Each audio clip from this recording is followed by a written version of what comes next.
या ब्लॉगच्या माध्यमातून माझा रोखठोक सवाल असणार आहे की पन्हाळे काजी लेण्यांकडे शासनाचं दुर्लक्ष होतं आहे का?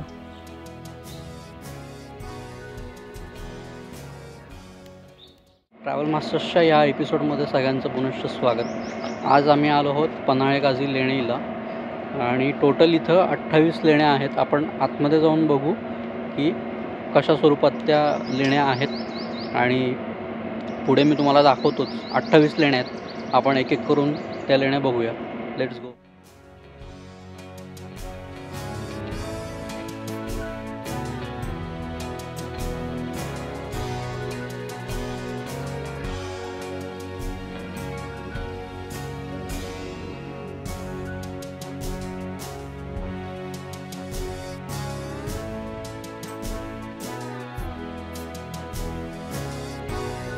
मित्रांनो, 1970-71च्या दरम्यान पन्हाळे गावातील केशवराव पांडुरंग जाधव नामक शेतकऱ्याला शेत नांगरताना एक दगडी पेटी फाळाला अडकली व त्या पेटीत मजकूर लिहिलेले धातूचे पत्रे आढळले.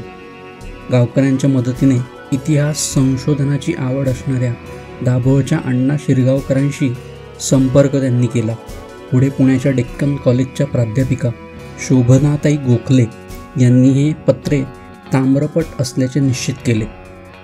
अभ्यासातून हे ताम्रपट शिलाहारकालीन असल्याचे आढळले. 1972ला पुरातत्व खात्याने उत्खनन केले आणि पोटजाई नदीच्या गाळाखाली 28 लेण्यांचा समूह आपल्यासमोर आला.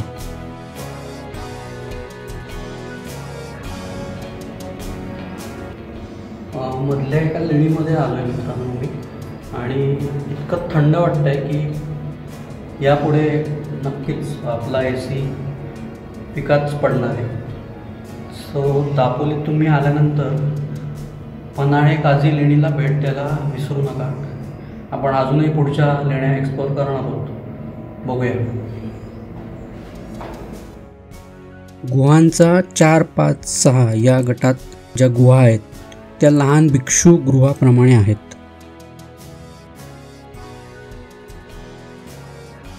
सातवाहन राजवंशात कोकणामध्ये हीनयान बौद्ध पंथाचा प्रसार झाला. कोटजाई आणि दाभोळ बंदरामार्फत येथे व्यापारी मचव्यांची ये जा असावी असं कळण्यात येतं.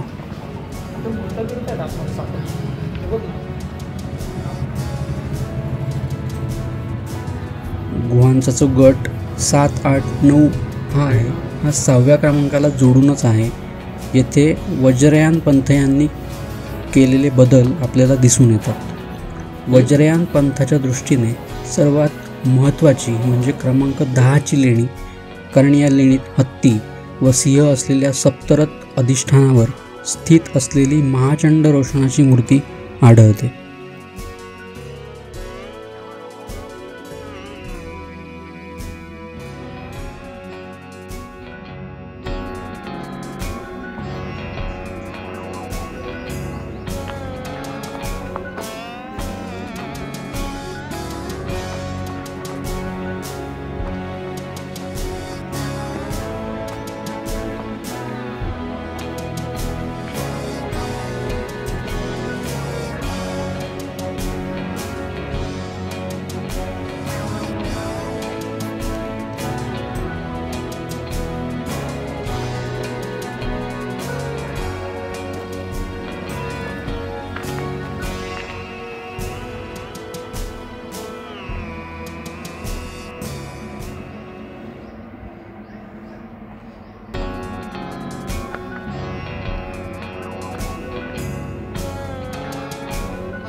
मित्रांनो, भारतात महाराष्ट्रात अशा अनेक पुरातन लेण्या आपल्याला बघायला मिळतात. एक अजिंठा वेरूळची लेणी, नंतर आपली कारले भाजीची लेणी, आणि आम्ही कोकणाला या निमित्ताने भटकंती करत होतो. सो पन्हाळे गाजी लेणी हा देखील एक सुंदर लेण्यांचा नमुना आपल्याला इथं बघायला मिळतो.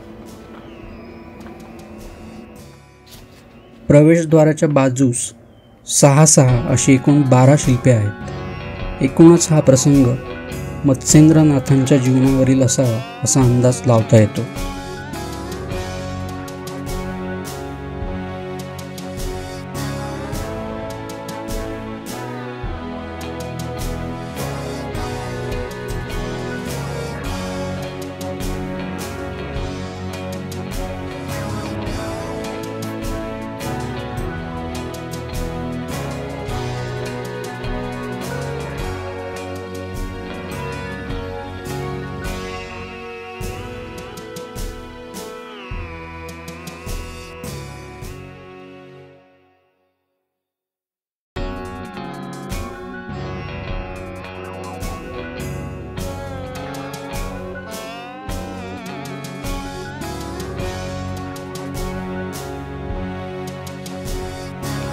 समोरील खडकावरती सुंदर नक्षीकाम आढळते. म्हणजे त्या काळात देखील त्या पंथीयांनी कलात्मकता जोपासलेली आपल्याला इथे दिसून येते.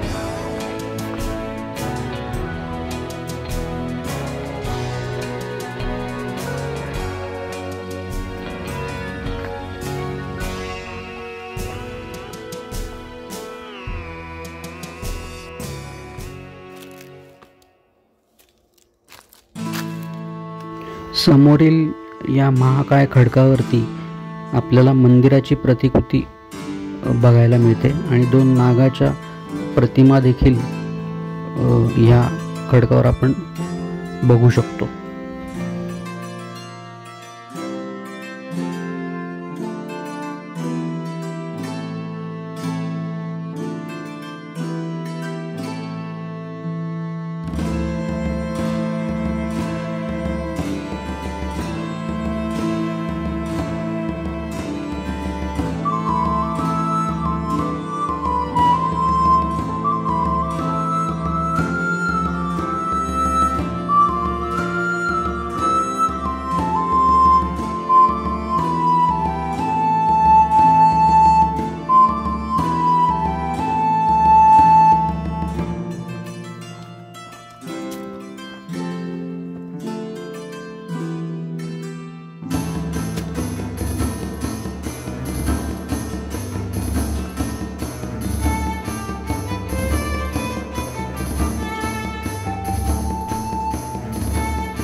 माहिती देणारा माहिती देणारा पाहिजे आणि हे कळलं पाहिजे लोकांना. हे कळत आम्हाला आहे ना, खूप मोठी हाऊस वाटते.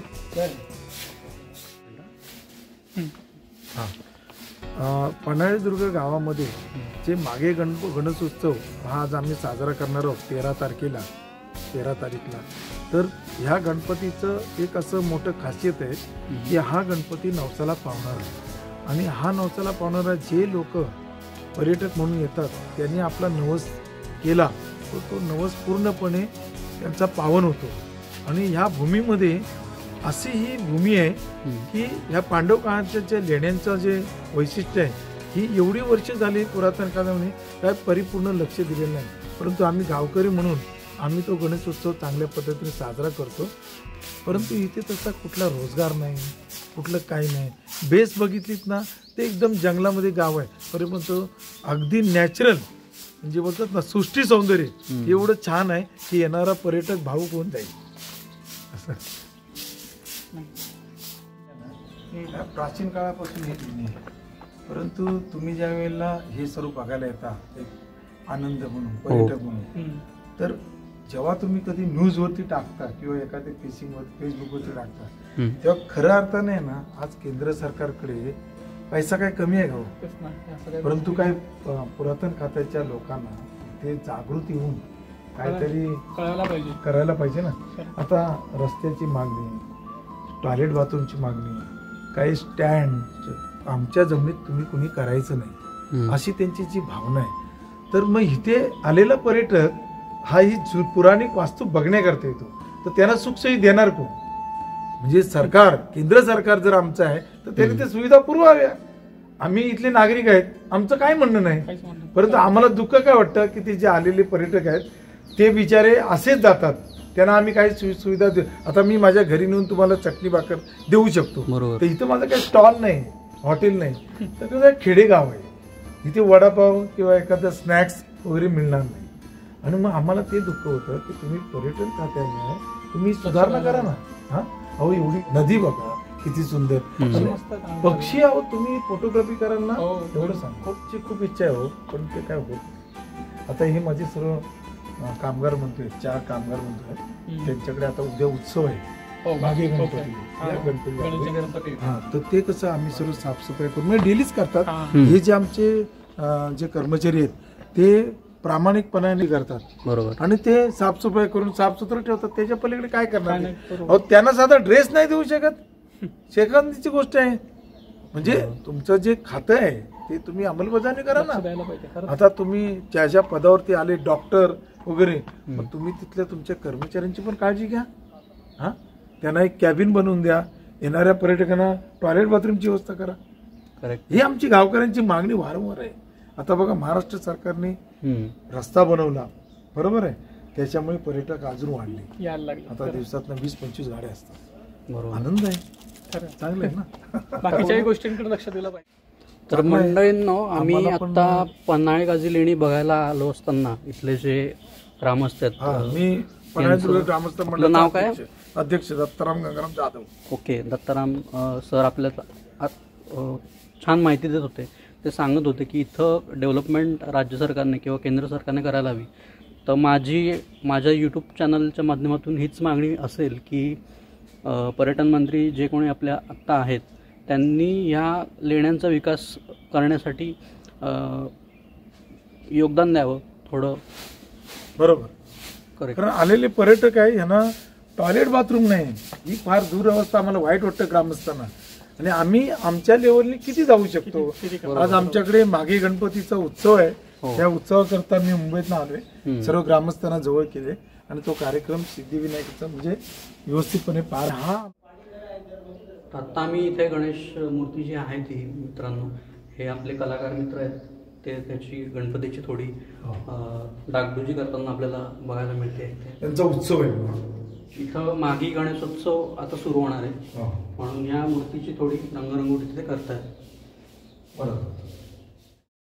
21व्या क्रमांकाच्या लेण्यात मुख्य मंडपाच्या बाजूच्या भिंतीत विशाल शिलाहारकालीन गणेश मूर्ती कोरलेली आहे आणि या मूर्तीमुळे या लेण्यास गणेश लेणे असं संबोधतात.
29वे लेणे मुख्य लेणीपासून दूर आहे आणि त्यास गौरलेणे असे म्हणतात.